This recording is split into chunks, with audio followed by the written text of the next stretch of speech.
Hello guys, welcome back. Hi, I'm Phil. Let's talk a little bit about the secret sauce behind NVIDIA's SLI technology. 2 SLI-ready graphics cards up to 2 times the performance for the very best frame rates and visual quality on today's top games and applications. You heard him right. Scalable Link Interface, or better known as SLI, is NVIDIA's amazing technology that enables multiple graphics cards to work together and share the workload. And make no mistake, it was not only about maxing out Doom 3 on a pair of 6800 GTs. Best way to cut render times was simply to add more GPUs, so even professionals would use 3 or 4-way SLI setups because at the end of the day, time was money. And as good as it all sounds, NVIDIA unfortunately killed SLI support in 2021 with the arrival of 3000 series of cards. But let me remind you, this is Nexus Tech. So here's the plan for this new video series. I'm going to try and capture the experience of running various multiple GPU setups. We are going to play some classic older games and just see how good the scaling gets. Sounds like a plan? Well then, be sure to hit that subscribe button. Because my usual X299 test bench is too new for this, and believe me when I say I've tried, I had to assemble an X99 setup.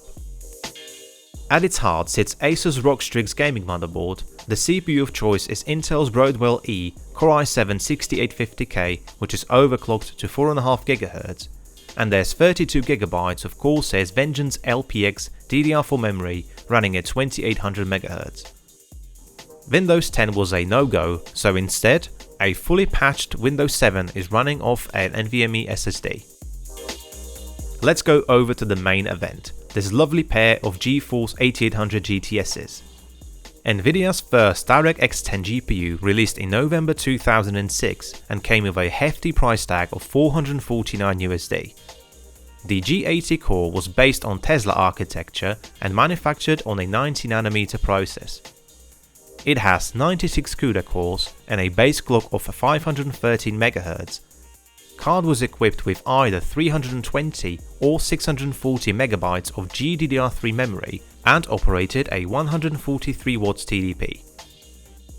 It's worth mentioning there was also a faster 112 CUDA core version and even a later G92 revision of this card, so if you thought that the current 4080 Ti Super situation is bad, NVIDIA was not that innocent even 17 years ago. Okay then, with that out of the way, let's take a closer look at cards. One of them was made by EVGA and the other one comes from Gainwood. I believe they are both of the reference design, 2 slot wide and require a single pin power connector to work. Display options are dual DVI and a single S-video output. Being over 17 years old, I'm pretty sure both cards could do with a fresh thermal paste, so let's do that next. Disassembly starts at the I/O plate and there are 2 screws to take out. The cooler itself is secured by just 8 spring-loaded screws, and as soon as they are out, card required quite a firm wiggle before it let go and separated. But all in all, this is nice and easy. Cooler looks fairly simple, but I do like to see the copper core and that all of the memory modules are covered. Thermal pads could really do with a replacement, and I have some on order, but sadly they did not arrive in time for this video. G80's die size of 484 square millimeters is huge, and it clearly shows. Surprisingly, even after all those years, the old thermal paste was not completely dried up, but let's get it scraped off and replace it with some fresh MX4. Fast forward to EVGA's card repaste. Its thermal paste was clearly more dried up and there was a lot more of it. Right, let's put it all back together and move on to some benchmarks next. Who doesn't remember the good old 3D Mark Vantage? Originally released for Windows Vista, this DirectX 10 benchmark features iconic Jane Nash test with some advanced physics and a vast space test called New Calico, which according to Future Mark white paper actually features local and global ray tracing effects by using parallax occlusion mapping, true imposters and volumetric fog. What you're looking at is a direct capture of the benchmark running Extreme preset but at 1920 by 1080 resolution. SLI worked well and both GPUs were utilized nicely, almost fully. VRAM usage was very close to its limit. Unfortunately, this didn't help with frame time, which was all over the place. Throughout today's testing, I first run a single GPU and then enable SLI and rerun the test. Well, get ready, here are the first results. Single 8800 GTS scored 2215 points. When running 2, it bumped the GPU score by 90% to 4220. Not bad. I will of course add more GPUs as we progress with the testing. Heaven benchmark with the usual settings comes next. GPUs seen similar levels of usage, but because this benchmark often changes scenes, it was not as consistent. Single 8800 GTS was good for 257 points, and when run in SLI, score improved by 73% and up to 447. Such is SLI. When it works, it can be amazing. Before we jump to game testing, let's quickly look at power consumption. Unlike modern GPUs, old cards typically don't provide usable metrics, so until such time, I'm going to use total system power consumption as the metric. With a single 8800 GTS at full bore, I measured 270 watts. Enabling SLI increased consumption to 332 watts. Right then, moving on to game testing, starting of course with a classic, Stalker Shadow of Chernobyl. I've gone for full dynamic lighting and maximum settings.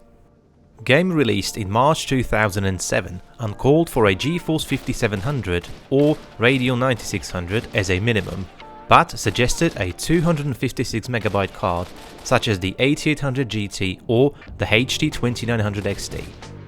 I just cleared a secret underground lab and was about to head back to Sidorovich, with some documents of course, but few army guys decided otherwise, so instead I'm fighting my way out of this complex, and let me tell you, these guys are not messing around. Stalker games are more than happy to get you killed, multiple times. Even a single 8800 GTS provided above 60 FPS on average, with 1% lows at 40. SLI worked like charm, effectively doubling the average FPS, and the 1% lows also seen a 44% increase. Great start. Welcome to Rupture. Original BIOSHOCK comes next.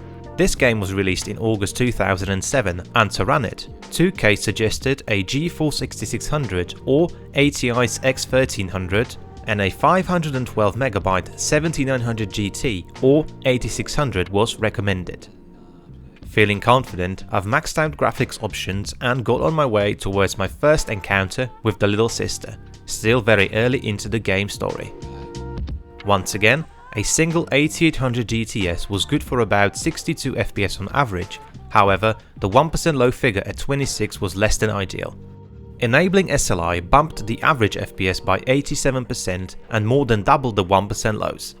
Both cards were at nearly 100% usage most of the time, and let me tell you, it just feels so good when SLI works. Alright, we now need to fast forward a couple of decades, as up next we play Call of Duty 4 Modern Warfare. I went for maximum settings again and checked this out. There's even an option to enable dual video card, and I don't think I've ever seen this in a game before.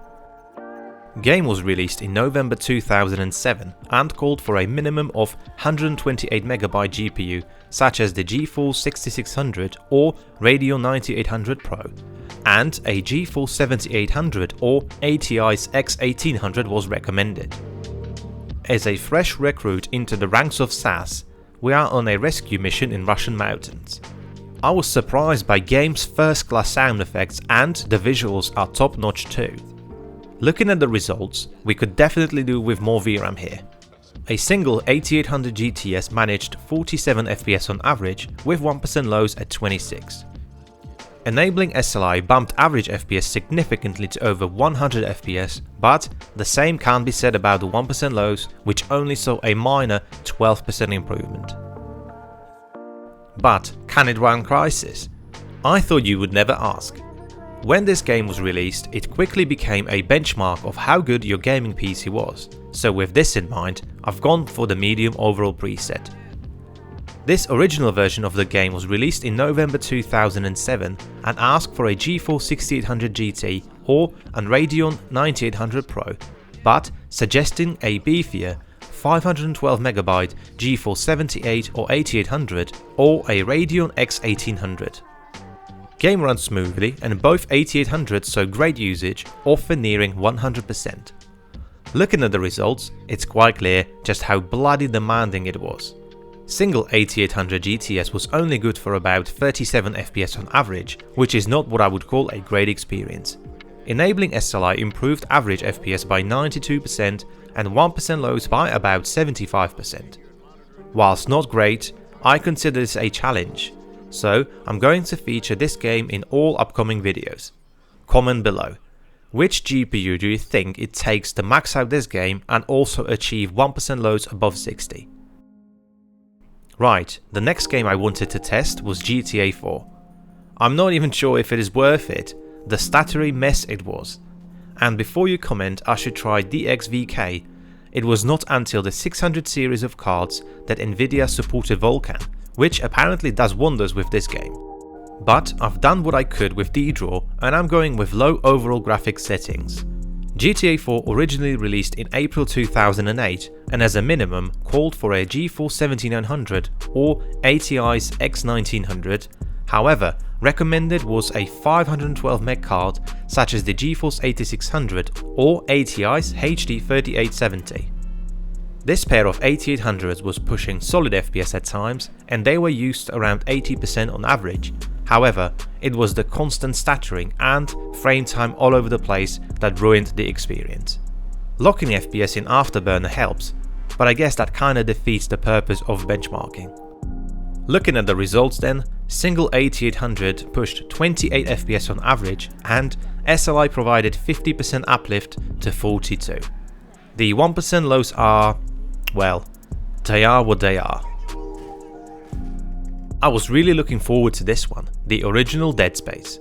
Of course, I choose to max out graphics settings, but for the motion blur, which I've left turned off.